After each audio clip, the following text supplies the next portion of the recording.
오늘도 귀한 날 주셔서 이전에 나와 예배하며 이제 주의 말씀 앞에 섭니다.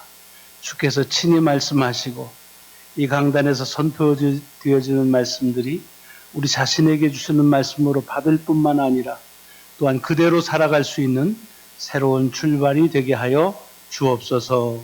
감사드리오며 그리스도의 이름으로 기도드리옵나이다. 아멘. 아멘. 네.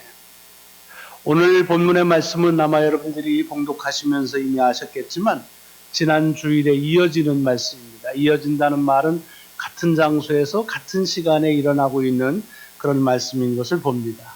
혹시 지난 주일에 같이 나눈 말씀이 기억이 나시는지요? 보통 좋은 설교는 화요일까지만 생각이 난답니다. 그러니까 지금 그 이후로도 땡스기빙이 지나고 그랬으니까 생각이 안 나시겠죠? 주님께서 이제 1년 중에 가장 중요한 식사인 유월절 식사를 그 당일이 되면서도 아직 어디서 먹을지를 준비 못한 그런 제자들 힐책하지 아니하시고 그들을 위해서 직접 식사할 장소를 미리 준비하실 뿐만 아니라 함께 식사하시는 그것이 지난주에 나온 말씀의 시작이었습니다. 그런데 그렇게 시작하시다가 아주 폭탄선언을 하셨다는 거 아닙니까? 이렇게 나랑 같이 한 그릇에서 함께 지금 음식을 먹고 있는 너희 중에서 나를 팔자가 있다라고 그렇게 아주 폭탄적인 선언을 합니다. 그렇게 말씀하신 이유가 어디 있다고 그랬습니까? 요 아주 그냥 고약한 녀석을 공개적으로 망신 주고 지적하기 위해서다? 그 말이 아니라고 그랬습니다. 주님은 오늘 본문 속에서 어디에도 그가 누구인지를 그렇게 지적하고 계시질 않습니다. 그러니까 오늘 본문에서 이렇게 쓰시는 것, 이렇게 그 마가가 우리에게 전하는 건 뭐냐 하면 12명이 있는데 그 중에 한 명만 나쁜 사람이고 11명은 그래도 좋은 제자다. 이 얘기를 하시는 것이 아닙니다. 아시지만 한 명 가룟 유다만 주님을 배반한 것이 아니라 베드로는 주님이 모른다고 3번이나 부인했고요. 나머지 10명은 어떻습니까? 주님께서 십자가에 달려 죽으시자 다 도망가 버렸습니다. 그러니까 다 거기서 거기입니다. 그러니까 별로 믿을 만한, 신뢰할 만한 그런 구석이 별로 없는 사람들이 제자들입니다. 그러니까 그를 책망 주기 위해서가 아니라 바로 그와 같은 사람들하고 함께 지금 식사를 하고 있다는 것입니다. 짐승이나 사람이나 밥은 편한 마음으로 먹자는 얘기를 많이들 합니다. 그렇지요. 그렇지만 우리가 이렇게 식사하고 있는 일상적인 통념을 지금 주님은 깨시면서 뭘 하시는 겁니까? 당신을 배반하고 당신을 부인하고 당신을 모른다고 하는 그 사람들하고 같이 식사하고 함께하고 있다는 겁니다. 이게 주님께서 우리에게 주시는 도전이라고 말씀드렸습니다. 왜 도전이냐? 우리는 신앙생활하면서도 계속해서 내가 편한 대로 나를 믿는 사람, 또 나를 잘 알아주는 사람, 나를 사랑하는 사람, 이런 사람들하고 같이 더불어 살고 싶어 합니다. 하지만 주님께서는 이 본문을 통해서 우리에게 도전하시는 건 뭐냐면, 물론 그런 사람들도 같이 있는 것이 중요하지만 너희를 배반한 사람, 너를 모른다고 하는 사람, 심지어는 그냥 도망가 버리는 그와 같은 신의가 없는 사람이라 할지라도 그들도 함께 더불어 살아가야 된다 하는 것을 우리에게 도전해 주는 말씀입니다. 이게 왜 도전이냐면 쉽지가 않습니다. 이렇게 말하고 있는 저는 잘합니까? 아닙니다. 제 자신부터 이 일들은 대단히 어려운 일입니다. 우리의 어떤 그 본성을 그것을 넘어서야 되는 겁니다. 상식을 넘어서야 되는 그런 일들입니다. 그래서 이 일을 가능하게 주께서 우리에게 성령님을 통해서 역사하시기를 바라는 마음을 갖는 것. 이것이 지난주에 함께 말씀드린 것입니다. 그런데 그런 그 식사를 같이 했다는데 그 무슨 식사를 같이 했는지를 알면 그 의미를 더 잘 알 수가 있습니다. 세데르, 유월절 식사를 지금 같이 했다는 겁니다. 유월절이 어떤 절기입니까? 이스라엘 백성들을 애굽에서 노예에서 저들을 구원해낸 하나님의 은혜와 축복의 역사를 기억하는 절기라고 했습니다. 하나님께서 왜 이스라엘 백성들을 구원하셨다고요? 그들이 말을 잘 들을까? 내가 잘 이렇게 구원해주면 그러면은 순종 잘할까? 천만의 말씀. 우리는 역사적으로 다 알지만 그렇게 해서 기적을 경험하고 은혜를 경험한 사람들이 하나님 배반하고 하나님 부인하고 하나님을 멀리 떠난 것 다 하나님은 아시면서도 그러면서도 그들을 사랑하셨다는 겁니다. 왜? 그것이 하나님의 약속이셨기 때문에 그렇습니다. 주님도 마찬가지입니다. 지금 제자들이 자기를 배반하고 부인하고 그리고 도망갈 걸 뻔히 다 알면서도 그들을 함께 더불어서 같이 식사하는 이유는 그것은 다 알지만 그렇게 하는 것이 하나님의 사랑을 확증하는 것이기 때문에 그리 행하셨다고 하는 것을 우리가 이 본문을 통해서 지난주에 같이 말씀을 나눴습니다. 오늘은 똑같은 본문이 이제 이어지는데 오늘 본문을 좀 자세히 보시면 주님은 식사하시면서 또 한 번 폭탄 선언을 하십니다. 엄청난 얘기를 하십니다. 무슨 얘기를 하시냐면 이제 여기는 떡을 먹는다고 그러는데 이게 뭐 인절미나 시루떡 얘기하는 게 아닙니다. 다른 번역엔 빵이라고 그러고 우리가 하는 그런 어떤 토착적으로 번역하면 밥을 먹는다 그렇게 됩니다. 그러니까 이제 밥을 먹으면서 뭐라고 그랬냐면 축사하시고 감사기도를 하십니다. 유대인들은 밥 먹을 때 축사하고 감사기도는 게 아주 굉장히 그냥 일상적인 겁니다. 그러니까 주님께서 이제 식사할 때에 빵을 가지고 축사하시고 그리고 포도주 잔을 가지고 축사하신 것은 굉장히 노멀한 겁니다. 그건 그냥 에티켓입니다. 그러니까 특별히 이상할 게 없습니다. 그런데 대부분 그렇게 음식을 축사한 다음 감사기도 한 다음엔 뭐라고 그러냐면 자 이제 먹읍시다. 아이고 이제 이렇게 같이 오랜만에 먹으니까 참 좋겠네. 이런 덕담을 나누기도 하고 차린 거 없지만 많이들 먹어. 뭐 이런 식으로 얘기들이 진행됩니다. 그런데 주님께서는 그 축사 감사 기도를 하신 다음에 정말로 청천벽력과 같은 말씀을 하시는 겁니다. 뭐라고 그러냐면 이 빵은 이것은 내 몸이다. 그리고 이 포도주는 내 피다라고 말합니다. 우리는 이게 많이 들어서 별로 그렇게 그냥 낯설지도 않고 그냥 뭐 이렇게 쑥 지나가지요. 그러나 만약에 누군가가 여러분들하고 식사를 초대해서 같이 밥을 먹으면서 밥을 주면서 이게 내 몸이요, 내 살입니다. 먹어라. 그럼 어떻게 생각하시겠어요? 포도주를 주면서 이게 내 피다. 마셔라. 라고 말하면 그럼 어떻게 생각하겠어요? 정신 나갔다고 그러겠죠. 아니 뭐 밥하고 무슨 포도주를 가지고서 무슨 몸이니 피니 얘기하고 있는가? 라고 생각할 겁니다. 아마 모르긴 해도 제자들도 그랬을지 모릅니다. 다만 그 식사가 세데르이니까 유월절 식사니까 양을 잡고 그 피를 문설주에 바른 그런 역사적인 의미를 담고 있는 식사이기 때문에 그 의미를 조금은 이해했을지 모릅니다. 이것이 피다, 이것이 살이다라고 하는 것은 희생을 말하는 것입니다. 그러니까 내 몸과 내 피를 먹으라는 말은 내가 너희들을 위해서 희생한다고 하는 그런 간접적인 표현입니다. 사실은 주님이 말씀하신 이것 때문에 처음 초기 공동체, 기독교 공동체가 이 사회에서 오해를 많이 받았습니다. 저놈들은 모여가지고서 사람 고기 먹고 사람 피 마신대. 이렇게 몸과 살과 피를 먹고 마신다고 그랬으니까. 그런 소문이 나가지고서 그래서 당하지 않아야 될 혹독한 그런 곤욕을 치렀다는 그런 기사도 있습니다. 사실은 지금도 캐톨릭 교회는 오랫동안 우리가 흔히 화채설이라고 무슨 과일 먹는 화채가 아니라 바뀔자, 몸체자로 해서 몸으로 바뀐다. 화채설. 영어로 발음도 힘들어. transubstantiation 맞나? 하여튼 이게 몸으로 바뀐다는 그런 뜻입니다. 그런 뜻을 가지고서 지금도 합니다. 여러분들이 혹시 캐톨릭 교회에 가서 성찬을 받으시면 그러면은 이렇게 집례하는 사제가 진지하게 이렇게 분급을 하는 것도 있지만 꼭 부제가 어시스턴트가 그런 쟁반을 가지고서 그 사제가 빵을 이렇게 주는 데에 따라서 계속 이렇게 아주 눈을 크게 뜨고서 그 쟁반을 움직이는 걸 봅니다. 왜 그러냐 하면 이미 그것은 빵이 아니라 주님의 살이기 때문에 그렇습니다. 그러니까 주님의 살이 밑으로 떨어지면 안 되는 거죠. 그만큼 아주 진지하고 그리고 그만큼 주님을 깊이 경험한다. 그런 뜻입니다. 한동안 캐톨릭 교회에서는 포도주를 분급하지 않았습니다. 왜냐하면 이유는 단순했습니다. 그래서 포도주는 흘리면은 주워 담을 수도 없잖아요. 그래서 사제만 포도주를 먹는 그런 그 시대도 있었습니다.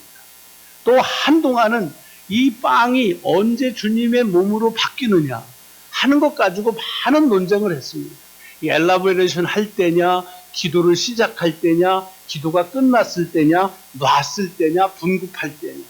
우리가 볼 때는 그게 매우 우스꽝스럽게 보일지는 모르지만 그만큼 주님의 몸과 주님의 피에 대해서 아주 진지하게 그렇게 생각하는 겁니다.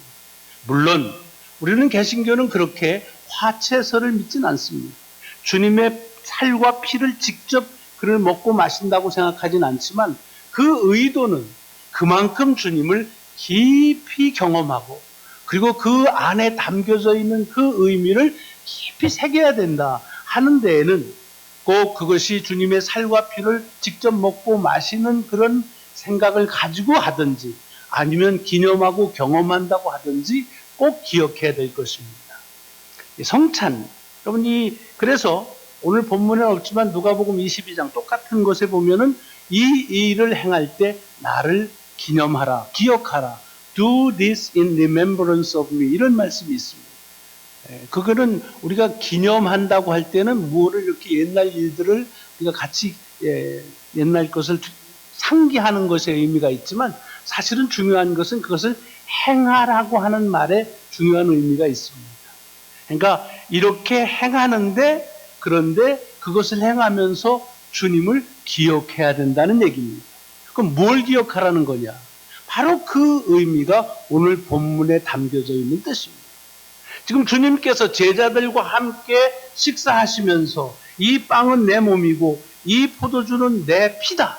내가 희생하는, 내가 죽는 그 주님의 죽음을 기억하라는 말입니다. 그런데 지금 주님께서 그렇게 희생하고 죽으시는 그 대상이 누구냐 하는 것이 중요합니다.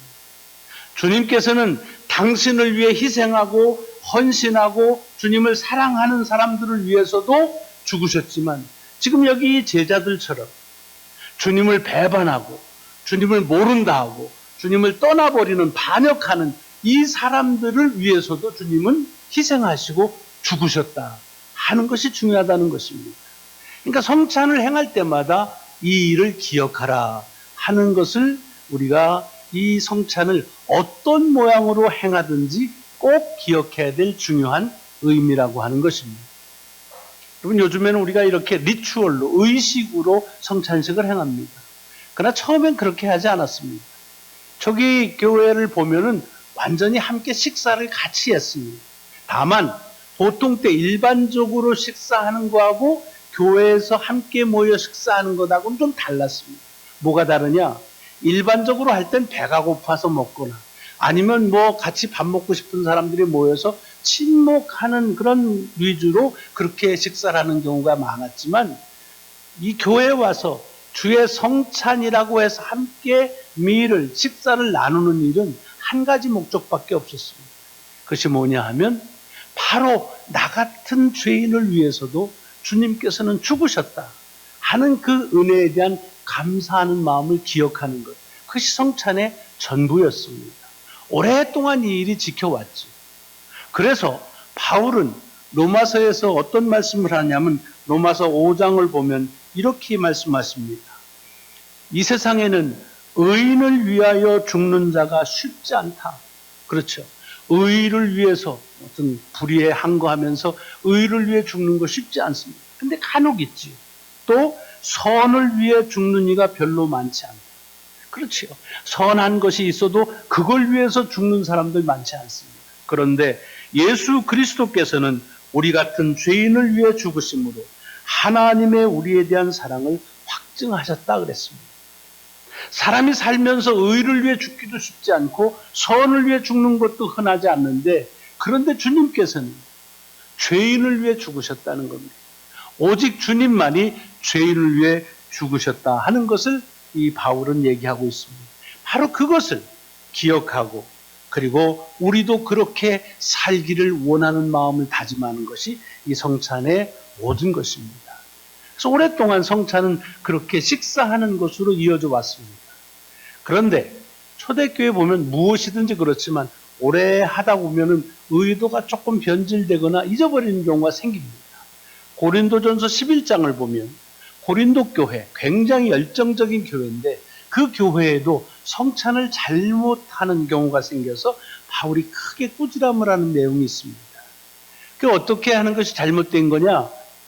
이게 좀 생활에 여유 있는 사람들은 교회도 뭐 여유 있게 마시는 것도 준비하고 포도주도 좋은 거로 준비해가지고 일찍 옵니다. 그러면 잘 준비했다가 교인들이 다 온 다음에 그 다음에 같이 나눠서 먹고 마시는 것이 중요한데 그렇지가 않고 이제 일찍 온 여유 있는 사람들은 모여서 맛있는 거 먹고 잘 마시고 그리고 여유 없이 사는 분들은 늦게 오니까 그러니까 늦게 와가지고는 마실 것도 없고 먹을 것도 없는 그런 이상한 현상이 이제 벌어지기 시작한 겁니다. 그래서 고린도전서 11장을 보면 바울이 그것을 크게 힐책을 합니다. 너희가 먹고 마실 집이 없어서 여기 와서 먹느냐.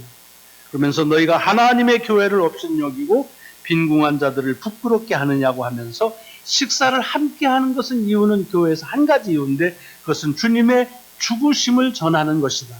누구든지 이와 같은 성찬의 목적에 합당하지 않게 먹고 마시는 자는 주님의 몸과 피에 대하여 죄를 짓는 것이다 라고 아주 단정을 합니다. 그리고 나서 누구든지 배가 고파서 먹을 거면 집에서 먹어라 라고 얘기합니다.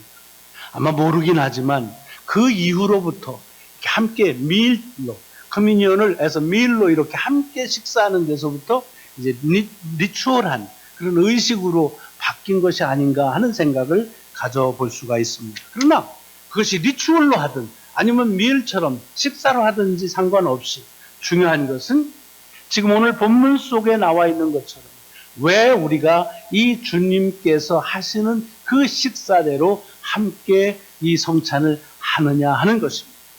그것은 다른 것이 아니라 오늘 성찬을 나누는 것을 통해서 이 나누는 의미는 배를 채우기 위해서 배고파서 먹는 것도 아니고 그 다음에 우리 아는 사람들끼리 친목하기 위해서 먹는 것이 아니라 마치 주님께서 지금 자기를 배반하고 그리고 부인하고 도망가는 이들을 위해서 자기 자신의 몸과 피를 희생하면서 죽으신 것처럼 우리가 참 주님을 배반하고 그리고 부인하고 그리고 도망가는 경우가 많은데도 불구하고 우리를 위해서 구원하시기 위해서 주께서 죽으셨다는 사실을 기억하는 것이 이것이 예배요 성찬의 모든 것이라고 하는 말씀입니다. 오늘부터 대강절 새로운 교회력이 시작이 됩니다. 여러분 교회력이라고 하는 것은 1년을 사이클로 해가지고 예수 그리스도의 그 삶을 쭉 따라가 보는 그런 매우 귀한 교회가 오랫동안 지켜온 전통입니다. 그 첫 번째 절기가 어드벤트입니다. 대림절입니다. 주님 오심을 기다리는 절기. 주님의 이 땅에 왜 오십니까? 구원하시기 위해 오신 겁니다.